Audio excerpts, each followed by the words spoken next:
High, আমি রিজওয়ানা আক্তার। তো অনেকদিন পর বাংলায় ভিডিও করছি।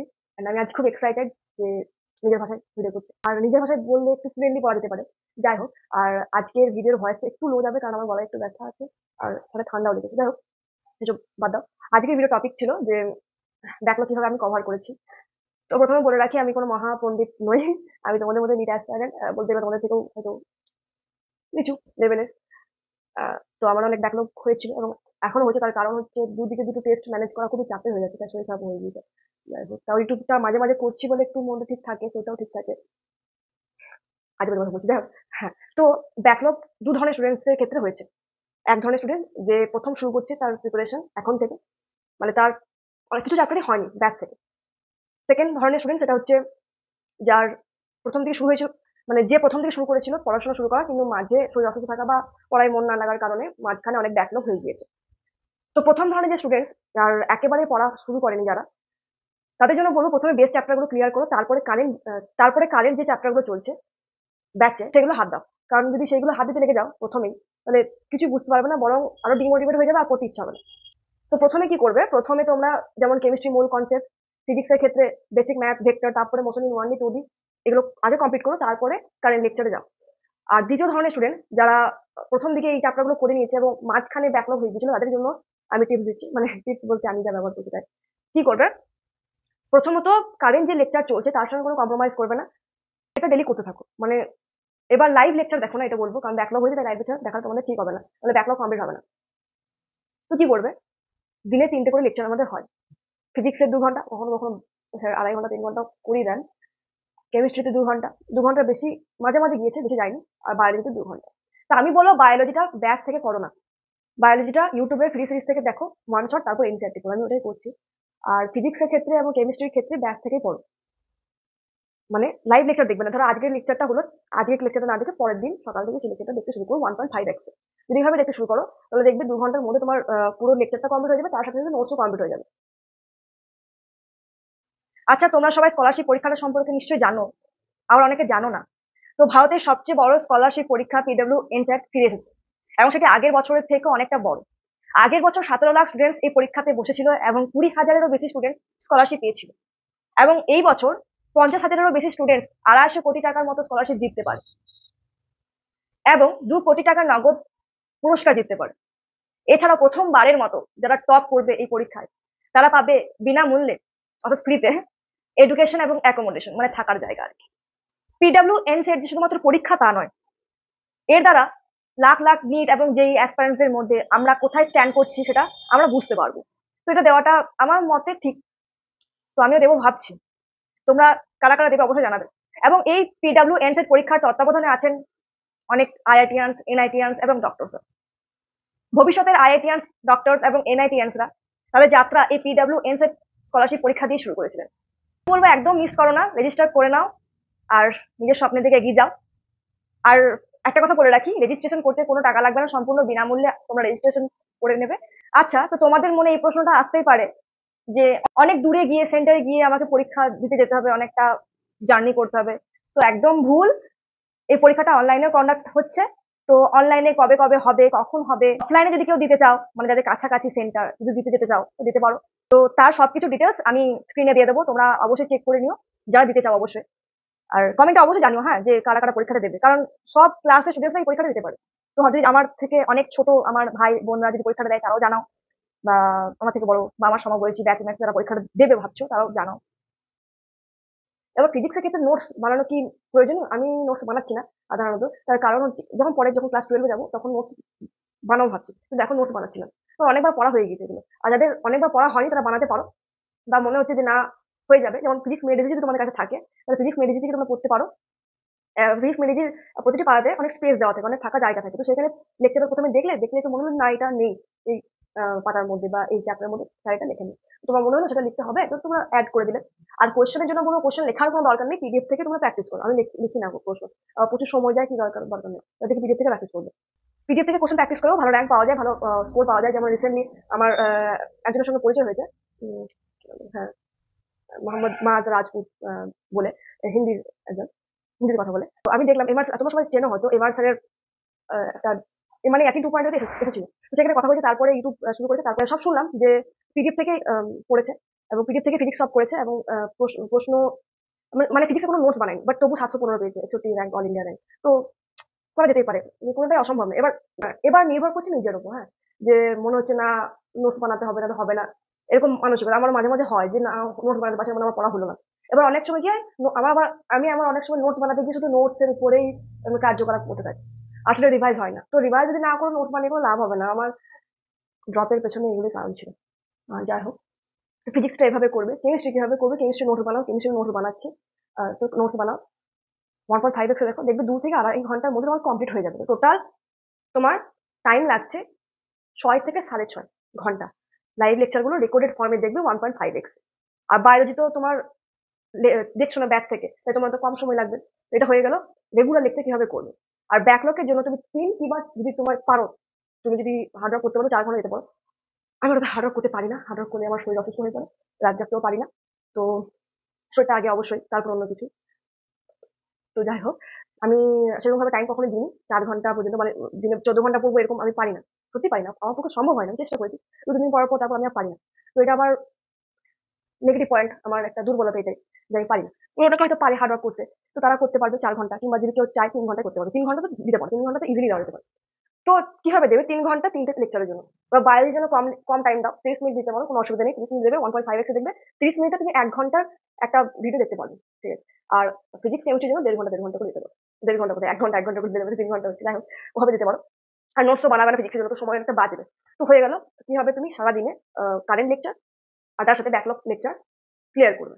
সময়টা একটু বেশি লাগাতে হবে। এইটা কখনোই ভাববে না যে ওয়ান শট দেখলে, বা যে প্রচন্ড সিরিজ বা ইউটিউব সিরিজ, যেগুলো সিরিজগুলো আছে দেখলে আমি নিট ক্র্যাক করতে পারবো না। ফিজিক্স ওলাতে যে সমস্ত সিরিজগুলো ওয়ান শট হিসেবে বলা হয়েছে, সেগুলো কিন্তু ওয়ান শট এক কথায় বলা যেতে পারে না, ডিটেলড লেকচারই বলতে পারো তুমি। কারণ আমি করে দেখেছি, আগের বছর আমি করেছিলাম। আম, যেমন আগের বছর প্রথম দিন প্রথম দিনে দিয়েছিলাম, ফাঁকি মেরেছিলাম, ভালো করে পড়তে লেগেছিলাম অনেক দেরিতে, এবং one shot biology one shot দেখেই পড়েছিলাম। আর কেমিস্ট্রি অর্গানিকটাও যোগেশ জ্ঞান স্যারের থেকে মিড এবং ওয়ান শট থেকেই করেছিলাম। কিন্তু তবুও তার আগে বোঝাবে থেকে ভালো হয়েছে। এতগুলো ড্রপ লাগার পেছনে কারণ আমার ফাঁকিবাজি আর আমার কনসিস্টেন্সি কখনোই থাকতো না, এখনো মাঝে মাঝে ব্রেক হচ্ছে। এবার তোমরা ভাববে যে আমি ইউটিউব করছি বলে পড়াশোনা করছি না, তা না। ইউটিউব না করলেও তার আগের বছর ইউটিউব করিনি, কিন্তু তোমার কনসিস্টেন্সি ছিল। ক্লাস 10-এ যেমন পড়াশোনা করছি, তারপর থেকে আমার পড়াশোনা সেই লেভেল নাই বলতে পারো। এখন আস্তে আস্তে বাড়ছে, কিন্তু শরীর খারাপ হয়ে গেছে, বাদ কনসিস্টেন্সি আবার একটু ঠিক হয়ে গেছে। কিন্তু আবার কিন্তু এটা স্পিডে বলছি, কিন্তু আবার আমাকে ঠিক আছে। এবার মা আমার কিছু টাইম টেবিল, আমি আগে বললাম টাইম টেবিল বাড়িতে আমার পড়াশোনা হচ্ছে না, ব্যাকলগ হয়ে গেছে, কারণ অফলাইনের জন্য পড়ছিলাম, আবার অনলাইনে আবার টেস্ট আসছে, মাথা খারাপ হয়ে যাচ্ছে। তো আবার তারপর আবার অফলাইন টেস্ট, তো প্রচুর ব্যাকলগ হয়ে যাচ্ছে, মাথা খারাপ হয়ে যাচ্ছে। যাই হোক, তবু হেসে বলছি। তো মা টাইম টেবিল বানিয়ে দিয়েছে। তো গত 2-3 দিন থেকে টাইম টেবিলটা ফলো হচ্ছে না, বিকজ অফ মাই শরীর খারাপ। তো আমার এখনো ব্যাকলগ হয়ে গেছে, সেগুলো আমার ক্লিয়ার করতে হবে। আস্তে আস্তে করছি, কিন্তু চাপ নেই, কিচ্ছু হয় না, কিচ্ছু হয় না। তো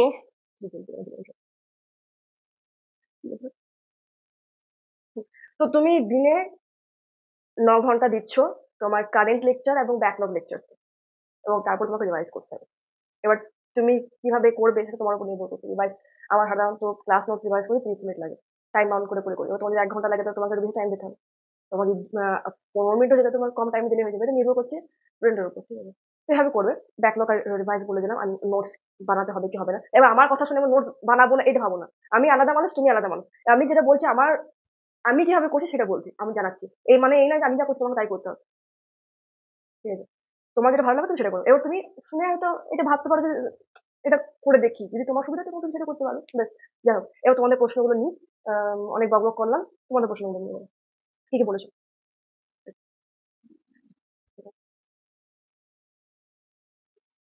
হ্যাঁ, আচ্ছা, তো প্রথম প্রশ্ন হচ্ছে সিক্রেট স্টার 94, তুমি ফিজিক্স এবং কেমিস্ট্রি কোশ্চেন কোথায় থেকে প্র্যাকটিস করো প্লিজ বলো। তো আমি ফিজিক্স এবং কেমিস্ট্রি প্রশ্ন আপাতত ক্লাস নোট এবং ডিপিটি থেকে প্র্যাকটিস করছি। কখনো কখনো যখন আমি অফলাইন টেস্ট দেবো ভাবি, তখন তার আগে নিটফান সিরিজ থেকে কোশ্চেনগুলো প্র্যাকটিস করি, কারণ নিট প্রেপের কোশ্চেনগুলো সেটা একটু হাই লেভেলের, ঠিক আছে। তো নাম্বার অতটা ভালো আসছে না, পরে বলবো কত আসছে। তো সেই জন্য আমি তখন ওখান থেকে প্র্যাকটিস করি, বা যখন ফিজিক্স টেস্ট দিই তখন ডিপিটি আর ক্লাস ক্লাস নোটস থেকে প্র্যাকটিস করি। পিডাব্লিউতে স্যাররা যা, হ্যাঁ বলে দিলাম। এরপর আসছে শাকিল আহমেদ মন্ডল। দিদি, আমার রিসেন্ট টপিকে খুব বেশি ব্যাকলগ নেই। আচ্ছা, খুব ভালো কথা। তবে যেগুলো প্রথম দিকে পড়েছিলাম সেগুলো রিভাইজ কম করার জন্য ভুলে যাচ্ছি, সেম। এটা সবার ক্ষেত্রেই সমান, আমিও ভুলে যাচ্ছি। তাই আমি ভাবছি যে দিনে 10 থেকে 20 মিনিট রিভাইজের জন্য দেবো। এবার পুরো একটা চ্যাপ্টার কমপ্লিট করবো, এটা আমার মাথাতে সবসময় ঘুরতো, সেই জন্য আমার রিভাইজটাও হয় না। সবার মাথায় এটাই ঘুরে, তাই এখন ভাবছি যে একটা টপিক নেবো মাথাতে, হয়তো ভাববো যে এই টপিক আমি রিভাইজ করবো, 10-20 মিনিট সেই টপিক রিভাইজ করবো, এভাবে রিভাইজ করে থাকো। আমি এটা করবো, ভাবছি আমি শুরু করিনি, তবে করবো এবং তোমাদের জানিয়ে দিলাম তোমরা এটা করতে পারো। আর তোমাদের কাছে যদি অন্য কোনো টিপস থাকে তোমরা কিভাবে করছো সেটা অবশ্যই কমেন্টে জানাও, এতে সবারই সাহায্য হবে, বিশেষ করে আমার সাহায্য হবে, ঠিক আছে? বেশ। এরপরে আসছে এমডি ওয়াসিম ব্লগ। আমার 6 ঘন্টায় ক্লাস কমপ্লিট হচ্ছে না। আচ্ছা, হয় না তার দুটো কারণ আছে। এক হচ্ছে মাথায় ঢুকছে না, অসুবিধা হচ্ছে, বারবার পজ করে করে দেখতে হচ্ছে। ২ ফোকাসের অভাব। আমরা কখনো কখনো ধরো অন্য জগতে চলে যাই, অন্য কথা ভাবতে থাকি। হঠাৎ করে ধরো অন্য কল্পনা জগতে চলে গেলাম, তখন আমার সাধারণত ওই ২ মিনিটের ভিডিওটা বারবার ব্যাক করে করে করে প্রায় ৩০ মিনিট ওখানে চলে যায় আমার। আমি দেখেছি, আমি অনেকবার দেখেছি। এবার এটা অনেক দিনের ক্ষেত্রে হয়। তাই যখনই লেকচার দেখবে তখনই মাথাতে এমন কিছু আসতে দিও না, ঠিক আছে? তো তাহলে তোমার লেকচার কমপ্লিট হবে। এটাই হলো মেইন কারণ। আমি দেখেছি সেজন্য বললাম। তো চেষ্টা করে দেখতে পারো, যদি হেল্পফুল লাগে তো বলো। এরপর আছে শুভদীপ ২০২৫, অনলাইন এবং অফলাইনে টেস্ট সিরিজ কিভাবে দুটো একসঙ্গে ম্যানেজ করো তুমি উইথ গুড মার্কস? প্রথমত আমার খুব ভালো স্কোর আসছে না অফলাইনে। অনলাইনে তার 640-এর উপরে যাচ্ছে। সহজ প্রশ্ন সবাই চায় হয়তো, আবার অনেকে যাচ্ছে না, কিন্তু তোমাদেরও যাবে। আস্তে আস্তে প্র্যাকটিস করে হবে। এবার 640-এর উপর আমার অফলাইন, সরি অনলাইনে যাচ্ছে, অফলাইনে ভালো যাচ্ছে না। অফলাইনে প্রথম টেস্টে খুবই বাজে দিয়েছিল, 500 নিচে দিয়েছিল, এবং দ্বিতীয় টেস্টটা 538। এটা খুবই বাজে স্কোর। সিলেবাস আলাদা এবং প্রশ্নের লেভেলও আলাদা, সুতরাং এবং আমি যেহেতু ড্রপার, আমার এই নাম্বারটা পাওয়াটা ঠিক হচ্ছে না, আমার আরো বাড়াতে হবে। কিন্তু বাড়াতে যখন যাচ্ছে না তখন অসুস্থ হয়ে যাচ্ছে, তো এটাই সমস্যা হচ্ছে। তো তোমরা যদি কোনো সাহায্য করতে পারো প্লিজ করো। আর বলো না, এটা বলো না যে ইউটিউব করছো সেই সময়টা পড়াবে দাও। আরে ভাই, আমার সেই সময় পড়াতে মন বসে না বলে আমি ইউটিউবটা করি। আর জোর করে কি মাথায় ঢুকাবো নাকি? আর যারা ইউটিউব করে না, আর ধরো যারা ড্রপ নিচ্ছে, তারা ইউটিউব করে না, তো তাদের ড্রপ নেওয়ার কারণটা কি? আমি তো বলছি ইউটিউব না করলে আমি ফাঁকিবাজি করবো, আর ইউটিউব করলে ফাঁকিবাজি করবো, নির্ভর করছে আমার মেন্টালিটির উপর, ঠিক আছে? এবার সবাই তাই, নিজের মনের কাছে সবকিছু হয়ে যায়, ঠিক আছে? তুমি 1000টা কাজ করে যদি পড়াশোনাটা যদি ঠিক মতো দাও, যেটুকুই দিচ্ছ, তোমার র্যাঙ্ক চলে আসবে, তুমি ভালো স্কোর পাবো। অনেকে তো দেখি যে পার্সিয়াল ড্রপ করে কলেজেও র্যাঙ্ক করছে, ভালো রেজাল্ট করছে, মানে সেটা তাদের উপর নির্ভর করছে। এবার আগে বলবো না, এরপর আসছে Ashraful Islam. Hi Rizwana, my name is from Assam. আচ্ছা আচ্ছা আচ্ছা। বায়োলজি প্রথমত আমার না ভালো লাগে না, মানে এখন লাগে, লাগতো না যখন প্রথম ক্লাস 11-এ উঠি, না আমার বাজাই, পড়াশোনা করি না। প্রথম আমার ভালো লাগতো না বায়োলজি, 12-এও ভালো লাগেনি, জোর করে পড়েছিলাম। তারপরে ফার্স্ট ড্রপেও ভালো লাগেনি, কারণ পড়ি নাই, পড়ার উপর নির্ভর করে। আবার যদি আমি কোনো কিছু পড়তে লাগি, তখন আমার সেটা ছাড়তে চাই না। ধরো ফিজিক্স আমি পড়ছি, ফিজিক্সটা যখন ঢুকে যাবো ভেতরে, তখন আমি অন্য সাবজেক্টের দিকে মনোযোগ দিতে পারি না, মনে হচ্ছে যে ওইটাই করি। আর বায়োলজি পড়ি, মনে হচ্ছে ওইটাই করি, এটাই আমার ফেভারিট সাবজেক্ট। মানে এই জিনিসটা আমার খুব বাজে জিনিস। হুম, তো বায়োলজি কি করবে? মন না লাগলেও তোমাকে পড়তে পারে। যদি তুমি নিটে ক্র্যাক করতে চাও, এমবিবিএস করতে গেলে তোমার বায়োলজি তো আছে না সেক্ষেত্রে।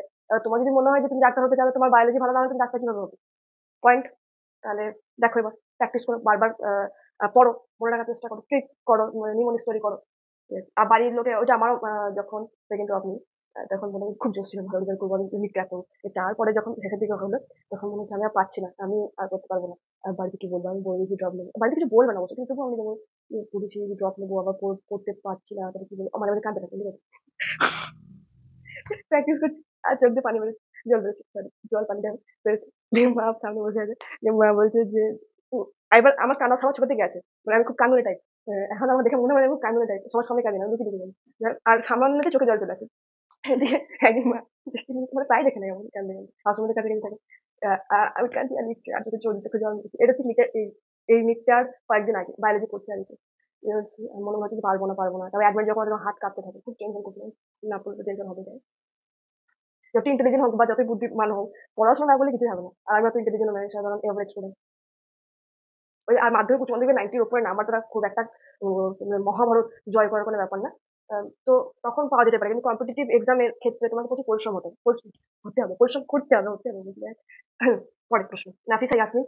আচ্ছা, নাফিসার সঙ্গে আমার এমনি পার্সোনালিও কথা হয়, কমেন্টও করেছে, কি বলেছে, সি পড়তে বসে চেষ্টা করি কমপ্লিট করার, কিন্তু কনসিস্টেন্সি থাকে না। সেম হিয়ার, শুধু আমার সাথে না, তোমার সাথে না, আমার সাথে না, সবারই হয় এটা।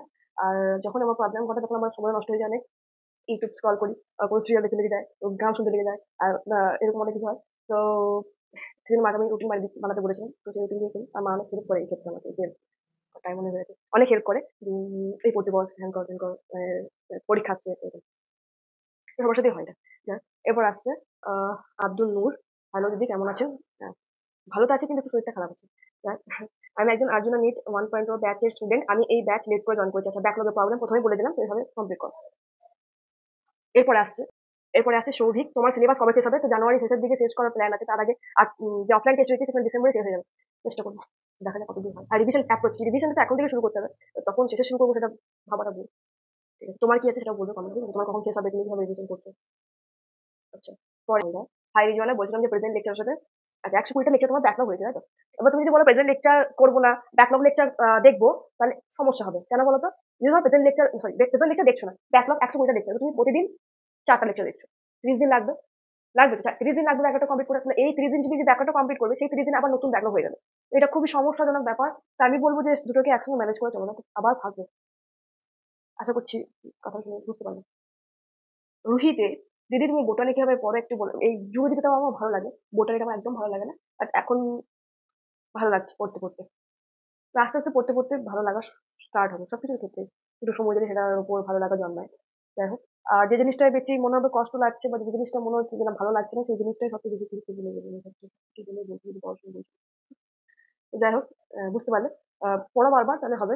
আমি কি জ্ঞান দিচ্ছি, আমি তো তোমার মতো যাচ্ছি। তারপর দেখো, সোনিয়া পারভিন, রিজওয়ানা ইয়াসমিন 2024-এর কন্টেন্ট ডিফারেন্স ডিফারেন্স কিছু নেই। বাট আমি যা দেখলাম 2025-এর কন্টেন্ট দিয়ে স্যারেরা প্রচুর ধরে ধরে পড়াচ্ছেন।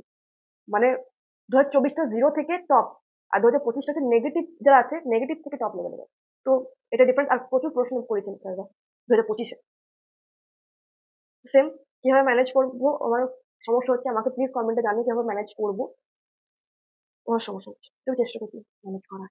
তো দেখো, সাবনাম, যদি তুমি ফিজিক্স রিভিশন কিভাবে করো, রিভিশন কিভাবে করি মানে টেস্টের আগে বলতে চাচ্ছি। টেস্টের আগে রিভিশন বলতে আমি ক্লাস নোটস আর ডিপিটি গুলোই প্র্যাকটিস করি অনলাইন টেস্টের জন্য। আর অফলাইনের জন্য ডিপিটি করি না, উত্থান সিরিজ করি আর ক্লাস নোট।